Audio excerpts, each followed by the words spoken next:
Hey, what's up, group community? Jooyoung, I played this for you. Okay.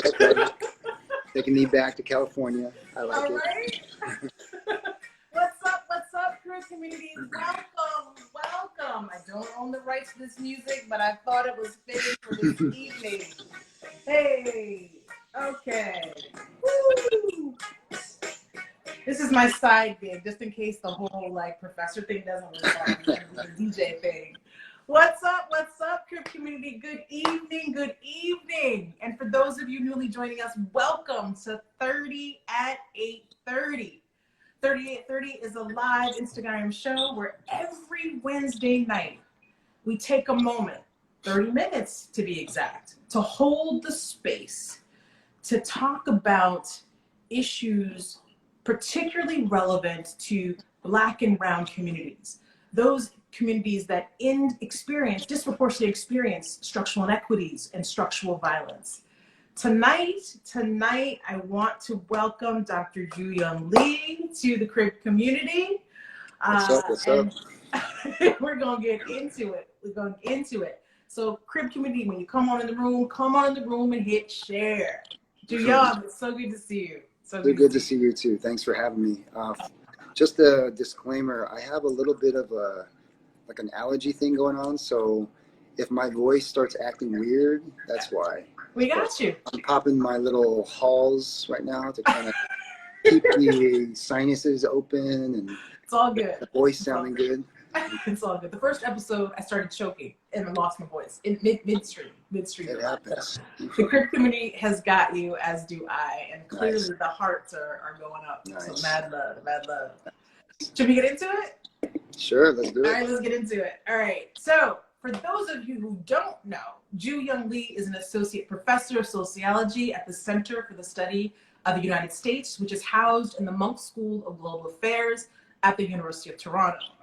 He is also a senior fellow at the Yale University Urban Ethnography, I should know how to say that, Ethnography Project, and an international scholar at the Penn Injury Science Center at the University of Pennsylvania.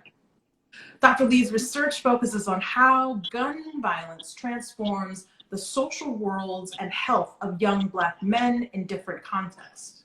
His first book, Blowing Up, Rap Dreams in South Central, is a long-term ethnographic study of young Black men growing up in the shadows of gang violence and the glittering entertainment industries in Los Angeles. His second book, In progress. His second book, Gunshot, is also, I'm just trying to be like I you. appreciate it. It's still in progress. His second book, Gunshot, is also an ethnographic study that traces the long-term health consequences of wounded gunshot victims across Philadelphia. He writes about young men who get shot in drive-by shootings, armed robberies, and other kinds of street violence. He follows these men over time to document their experiences living with chronic pain, disability, and trauma. This study shines a light on gun violence as a major social determinant of health in Black communities. So please, Crib community, like no other community can, please give Dr. Jooyoung a warm welcome. Hey, thank you so much for having me. I'm very honored to be here, and I love what you're doing. I love that you're using IG to create a venue for people to talk about this and reach a different audience outside of academia, within academia. It's a beautiful thing. So I'm very honored to be a part of this and looking forward to it. Thank you so much, Jooyoung. Thank you so much. So first question, an easy one. What drew you to this work? So I got interested in gun violence when I was studying hip hop culture. So when I was doing my dissertation research in Los Angeles, I befriended a guy named Flawless, who was one of the up-and-coming rappers at an open mic called Project Blow. And he got shot in the process, in the process of me kind of hanging out and collecting ethnographic data. And basically, I learned a lot about the challenges of living with a gunshot wound and various other kinds of health conditions from hanging out with Flawless.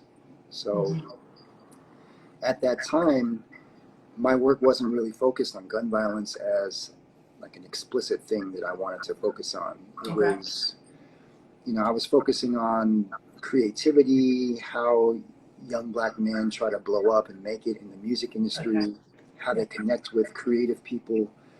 But his experience was kind of like a wake-up call to this thing lurking in the background of all of the lives of young men. So after that experience, I applied for a postdoc, and I went to Penn on a postdoc, and I started a study explicitly on people who survive shootings in the hospital.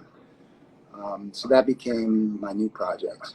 But yeah, it was all because this guy who I was following, who I was very close to, got shot.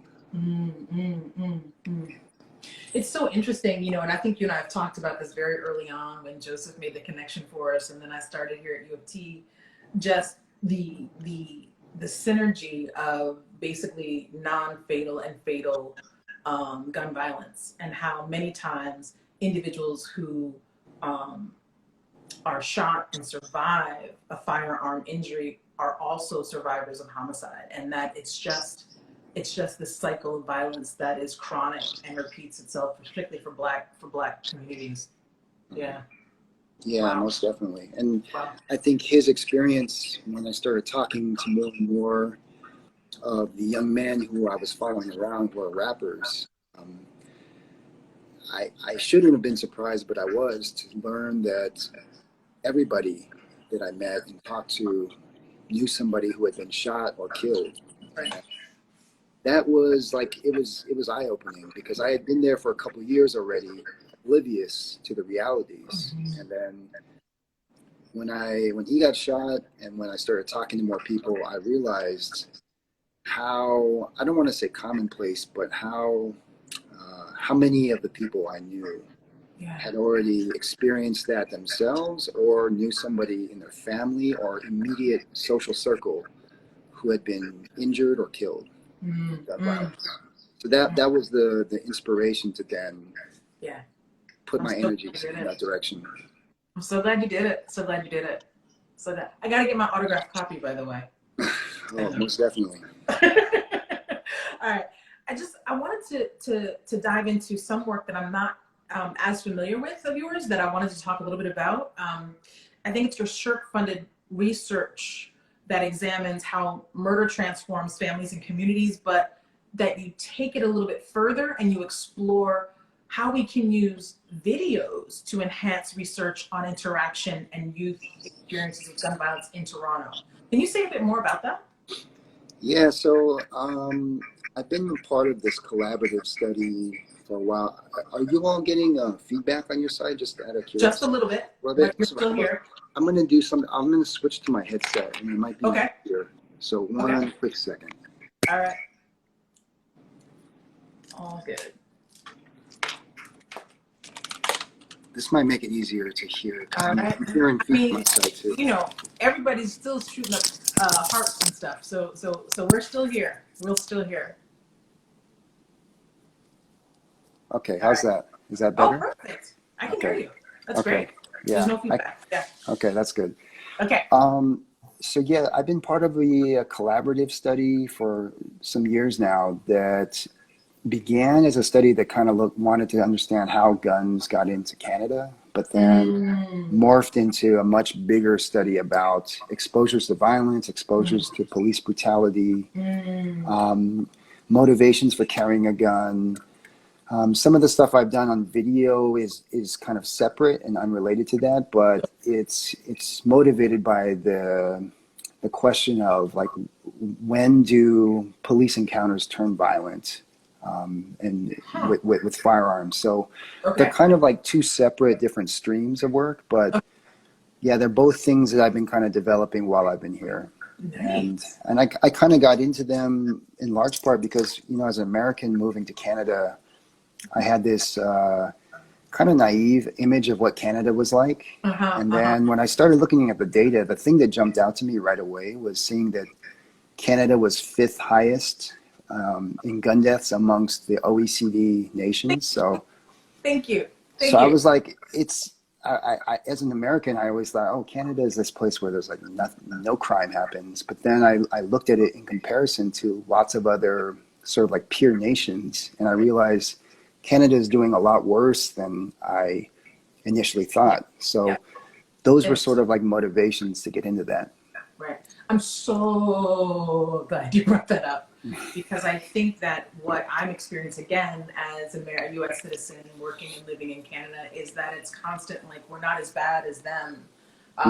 You know, this sort of thing. And when you look at the data, when you look at the numbers, particularly with a smaller population, it's it's pretty significant. And dare I say, when you start to peel back the layers, when we can find it of data by race, you really start to understand that the phenomenon of Black people disproportionately being affected by gun violence is not that different from what's happening in the U.S. Yeah, Exactly. for sure. For exactly. Sure. I want to keep that momentum going because I remember reading about your article or you were interviewed in the Toronto Star, and it was around August when the Yorkdale shooting occurred. And you stated youth carry guns because they are worried about violence. You said small conflicts escalate quickly and tragically when they carry for protection. We have to look upstream and control the flow of guns. Right. So I want to ask you, what should looking upstream to control the flow of guns look like, from your opinion? In your opinion? Right. Well, it's definitely not putting more police on the ground. It's definitely not this reactive approach, which is what we hear so many different times in different contexts, U.S., Canada. There's this very, very kind of like familiar default where anytime there's a spike in shootings, there's like this knee-jerk reaction. Let's just put more police officers out there. So it's this reactive approach. We really wait until the worst stuff happens to then try and solve the problem of gun violence. And the pattern of looking upstream, the public health approach, the approach that tries to address what people say are the root causes, is why don't we address the reason why so many young people and young people of color are picking up guns in the first place? Why don't we create safe communities that support young people's aspirations, that help them make that transition to adulthood, that support them? And we know that, again, in a country like Canada that doesn't collect race-based data at a federal level, that this isn't happening randomly. It's disproportionately concentrated in Black communities, in Indigenous communities. So we have to support these youth, and so that's the comment about looking upstream, not waiting until the proverbial hits the fan. It's like supporting them so that they don't even go down that path in the first place. We are such a reactive society versus being proactive. And the answers are there. The community is literally crying out and telling us about some of the solutions that we're not necessarily listening to. I still appreciate that. And it further cements this idea of structural inequities being structurally violent. When you deprive someone of food and clothing and shelter and safety, right? Folks are protecting themselves. It's so cyclical, so cyclical. Yeah, anyway, I could talk to you all night. But anyway, next question.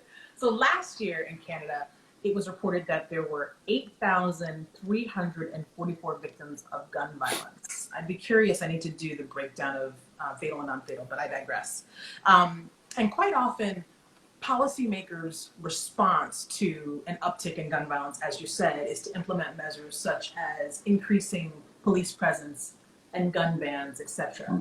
And again, you've advocated for more community-driven, proactive approaches to addressing the root causes of gun violence. I want to talk a little bit about, when you talk about pouring in resources to community, what does that look like? If you had to give someone, if a policymaker came to you and said, what are the 3 things we should be doing to not do the typical reactive knee-jerk response? What would those look like? Ooh, 3 things. That's Right. tough. I feel like Okay, 2. I feel like I just got put on the hot seat here, the policy hot seat. Coffee, Jooyoung. We're just talking. Nobody's watching. I mean, I would definitely say, one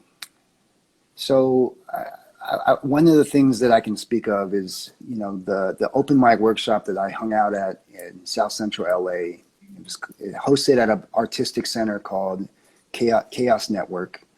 And it's a sort of after school place where youth in this area that was basically in the middle of a bunch of old Crip and Blood rivalry neighborhoods could go and hang out, where people understood coming into the place that you weren't supposed to come in with that. Like you left your street ties, your hood, your set out there, and that this was like a sanctuary. So this was a place where, they had an open mic workshop that I spent time at. This was a place that taught capoeira, it taught filmmaking. It just taught a lot of different artistic, creative things. And, young people who came there created these friendships that transcended these old identities and old neighborhood ties. So something for that adolescence, youth period to give young people another kind of social world where they can belong, where they can feel good about themselves, where they can develop skills, where they can develop a sense of identity and esteem apart from the street element. I would say that's one. I would say, affordable housing, education, healthcare. There's so many kind of core needs that are not being met in underserved communities. So I think, aside from addressing those core needs, it would be mentoring programs for youth in that transitional phase, because that's the time that criminologists know is the most at-risk time for getting involved in crime that's going to totally derail your life. It's going to have serious adverse consequences. So I think concentrating on that period, but then also addressing that early childhood and housing, all the basic needs, healthcare, education, that kind of thing. Some of them, I agree 100%. I think some of the most impactful interventions are those that are from the community, by the community. As you know, I work closely with Safe Streets in Baltimore and in Chicago.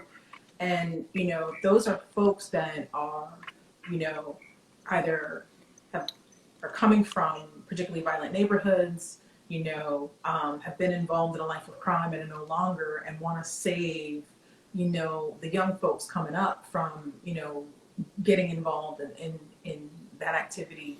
And so those relationships, it's all about relationships, those credible relationships and resources are so pivotal to saving our youth. 100%. 100%. Sorry.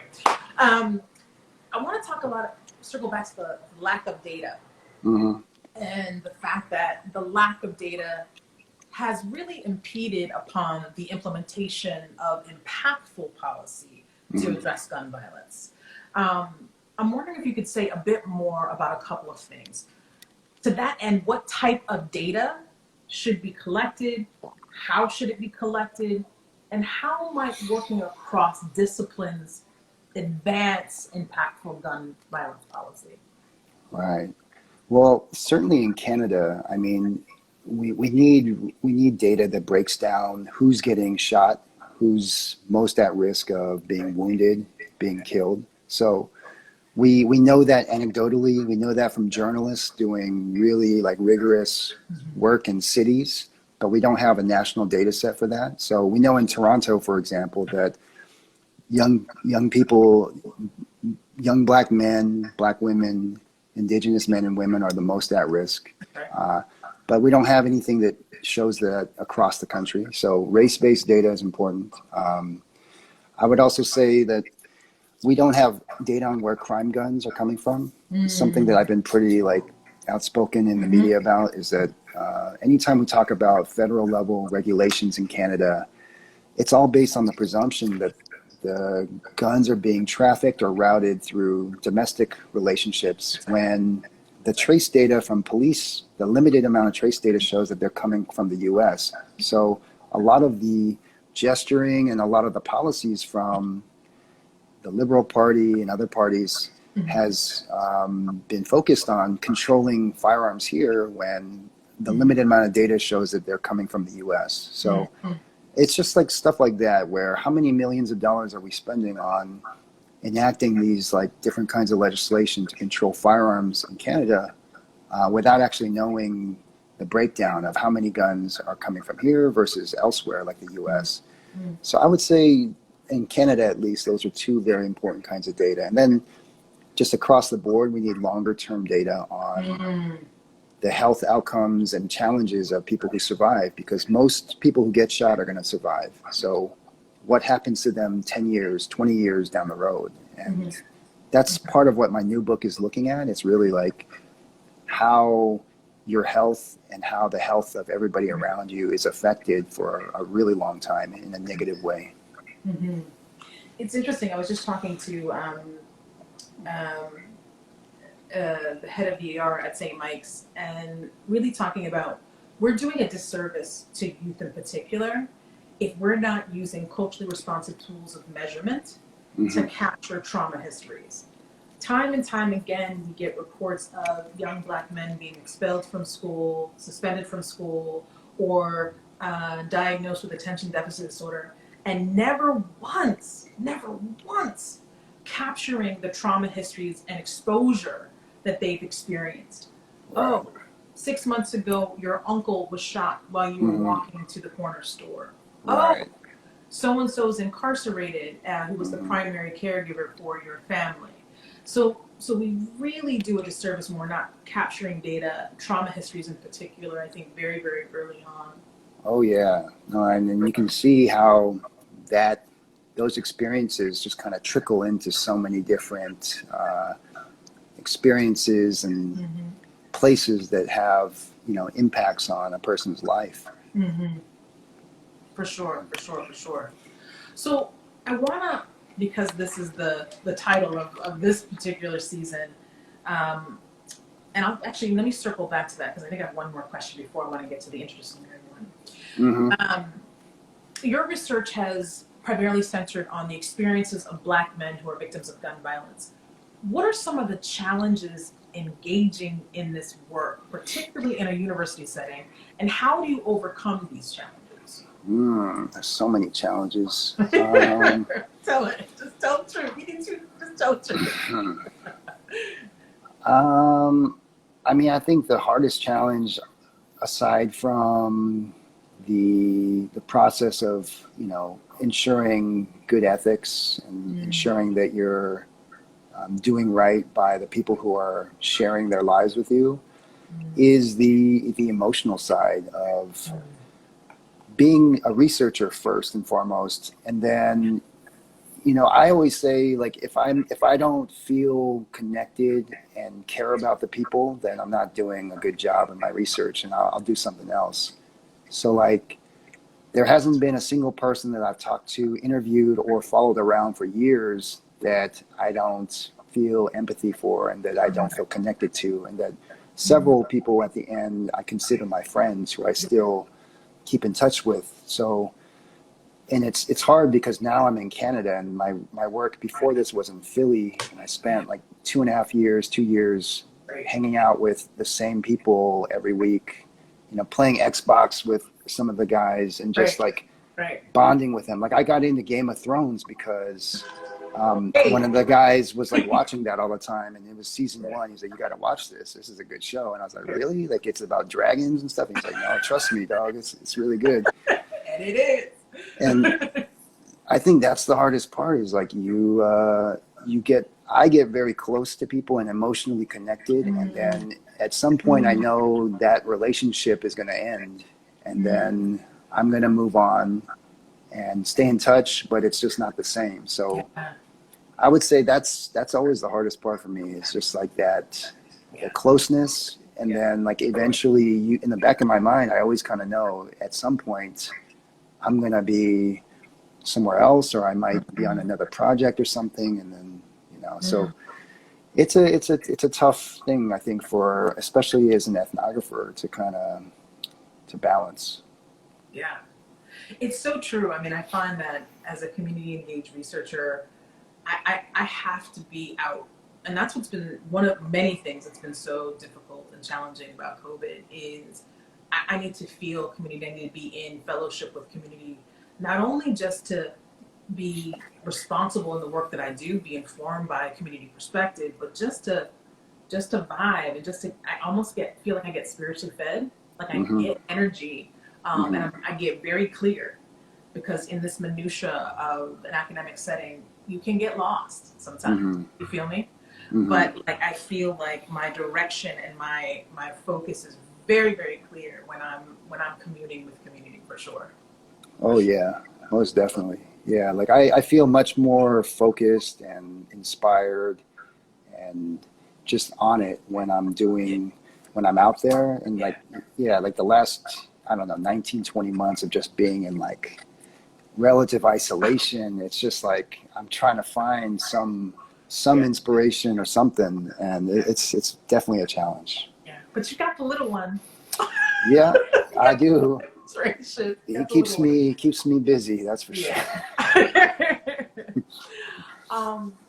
So when you think about some of the complexities, and let's even say during multiple pandemics, the pandemic of COVID, the pandemic of anti-Black racism, what are your approaches to navigating the complexity, and still being engaged with individuals who've experienced violent trauma in its many forms? How do you still do that?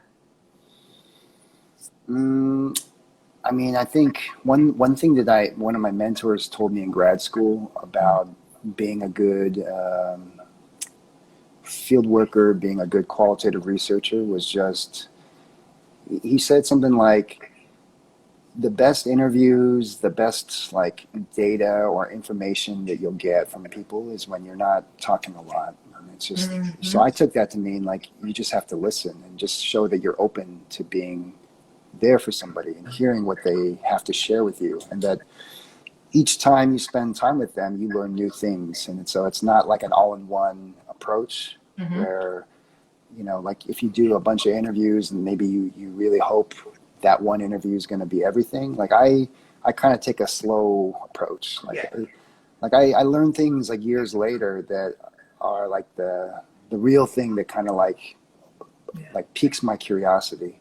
So that's part of it. And I think just like finding a balance too, like outside of doing the work, because it can be kind of it's challenging, to kind of be a witness and to hear all of these things people are going through. So if if you're not feeling good and doing well outside of those interactions, then it can be a real challenge. Like you won't be, or I won't be as present. I won't be as ready to hear everything. So I always have to find things that kind of like people call it self-care. I just think of things that I like to do that kind of like raise my spirits again. Like that's a big thing for me. I think I refer to it as soul care. Soul care. Yeah, exactly. Yeah, for sure. So the last question, I can't believe 30 minutes has gone by that fast. The title of season 3 for 30 is Interdisciplinary Scholarship in Action. So what is the importance of working across disciplines to address the issue of gun violence that disproportionately impacts Black communities?